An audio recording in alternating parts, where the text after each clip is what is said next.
intelligent person. But let me give you how it would look like. Let's just say that Miguel is playing with his Legos and Santi comes in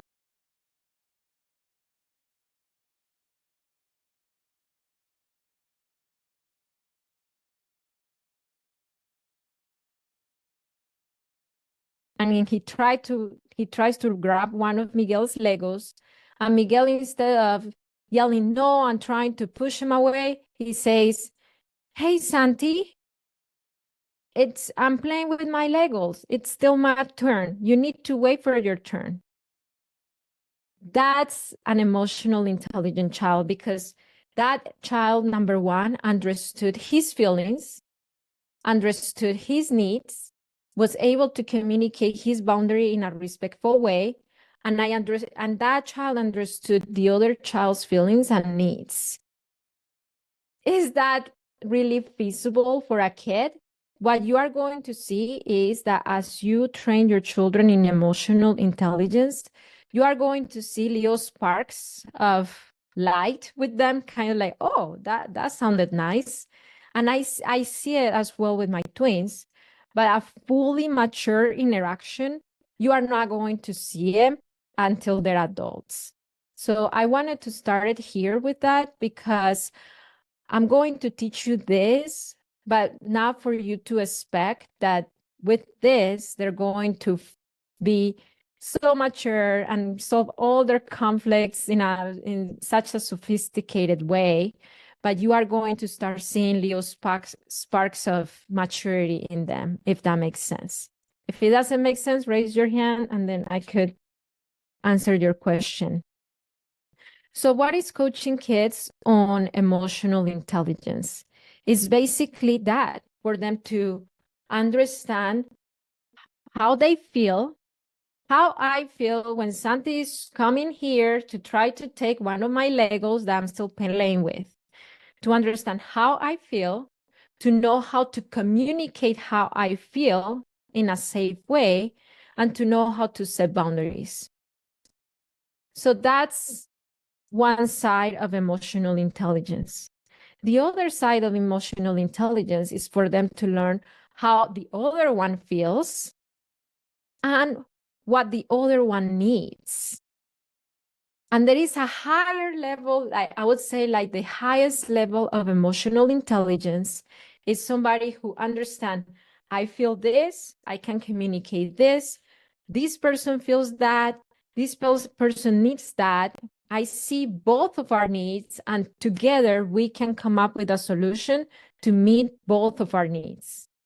Not even adults can do that. Sometimes, like we can get to have that kind of skill, but for children it's really hard. But that's the goal. That's the goal. When we are teaching our children to get along, that's the goal. The goal is not for them to play nicely. The goal is not for them to be happy with each other, because the reality is that we're not always happy with the other people, even with the people that we love, who we love the most. The goal is for them to understand their needs, their feelings, other people's needs, other people's feelings, and know how to solve their conflict in a way that all needs are met and everybody feels seen and heard. Okay? And sometimes that means, even though if we are not happy with each other, we can still remain safe and understand each other. So step number one, I have several steps. Step number one, talk about feelings on the daily basis all the time. This develops so much sensitivity, especially if you have, let's just say that you have a baby. Talk to your other kids about how the baby might be feeling, what the baby might be experiencing. So this might be something like, hey, Santi, do you see? Luna, she's starting fussing in your arms. She's uncomfortable. That means she doesn't want to be held by you anymore. So do you see? It's kind of like translating the other children's feelings to the other like translating to the kids, the other kids' feelings, the other kid's needs, and to do that a lot outside of conflict, because outside of conflict is where they learn. So when they are in conflict, they will remember your words and they're going to be able to access their empathy a lot easier as if you're just talking about the other child's feelings when they're upset. Number 2, ask a lot of questions. I'll ask a lot of questions regarding feelings, needs, and choices. So it could be like this. How did you feel when Santi was coming to get your Lego? How do you think Santi was feeling when he was coming to get your Lego?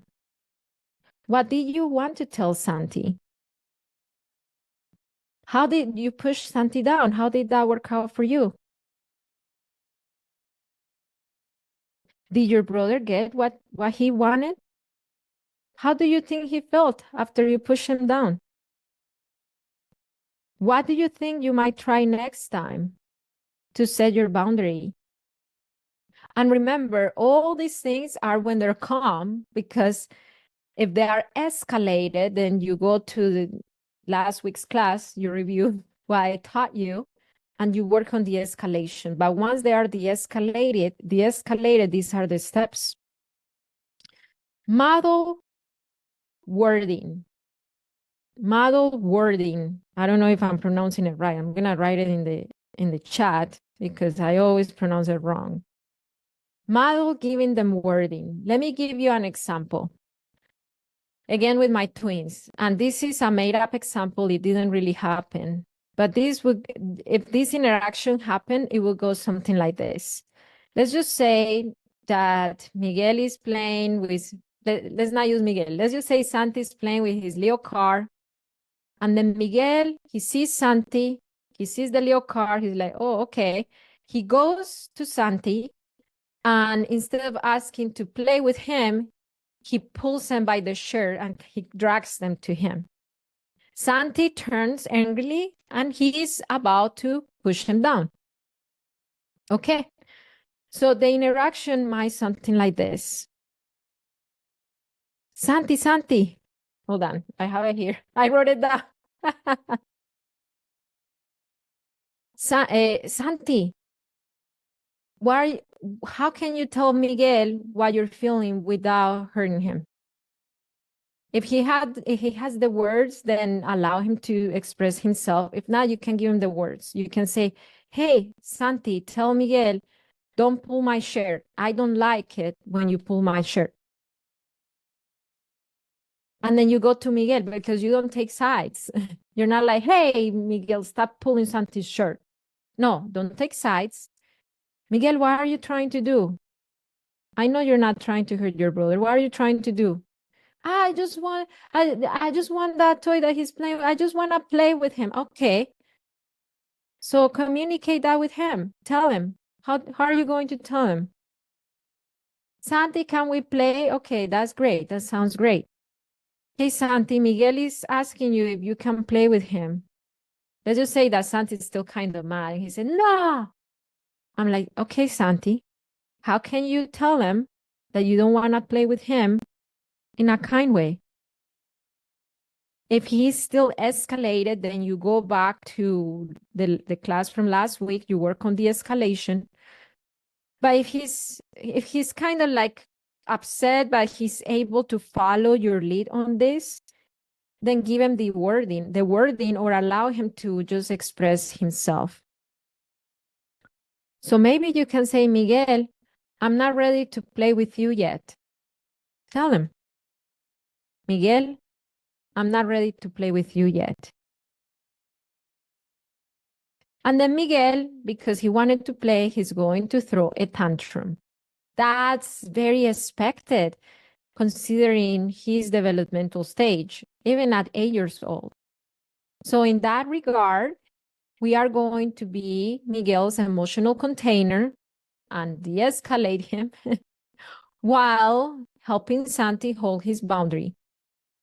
That way, Santi is going to feel that he's heard, he's valued, And Miguel, he's going to be upset as well, but he's not going to feel antagonized as the brother who's trying to push his brother down, you know? So that's basically how I am their translator. Sometimes, and this is true story, I see, especially Santi, he is my autistic one, and when he has sensory needs and there are, present, he's triggered by his sensory needs, he tends to go and hit Miguel. And then when I see Santi trying to hit Miguel, Miguel is a strong-willed child. He's not a pushover at all. He's gonna hit back. Then if I say, "Hey, Miguel, remember what we've learned? What would you do?" And then he repeats it because we've done this for so many times. Santi, stop. I'm going to move away because I don't like to be hit. And then he walks away. And this is just the product of a lot, like thousands of times of me being their translator, being their emotional coach, their relationship coach, thousands of times. Now he's able to access that skill. But when he was 4, he was not able to. So I removed Miguel. And then that's how he learned. If there is conflict of needs, let me give you an example. Let's just say that it is Miguel's birthday party or birthday, and then all his birthday presents are there, laying there.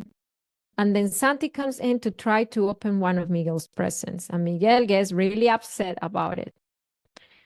So this is my procedure. If there is a rule about that interaction, I state the rule. Let's just say that there is a rule. I could come in and say something like this. Santi, remember our family rule? Our family rule is that we need to ask permission to play with our brother's toys. And then you make sure that the rule is followed. If Santi is not ready to follow that rule and ask permission, then you either remove Santi or you protect Miguel's property, but the boundaries is not what you say, but it's not just what you say, but no, not boundaries, limits. Limits is not what you say, but it's what you do to make sure the rule is followed. So it could be removing the toys, leaving them on a high shelf, or hiding them in Miguel's bedroom, and Santi's gonna be very upset. And that's when we validate the feelings. I know you wanted to have birthday presents too. Your birthday is not in a month. My children are twins. They have the same birthday, but just imagine that they're not the same age. You still see Santi's side, if that's what I'm trying to say. Now, if there is not a rule, then that's when I come in and I say, hey, I see conflicting needs. I see Santi wants to play with Miguel's toys, and Miguel is upset about playing with Santi's toys. How can we solve this? Miguel, what are your ideas? Santi, what are your ideas? And that's how you teach them conflict resolution. If they're too upset to give you ideas, then don't go with trying to push your idea. Just give them time to de-escalate and then come back to the interaction, and then continue later.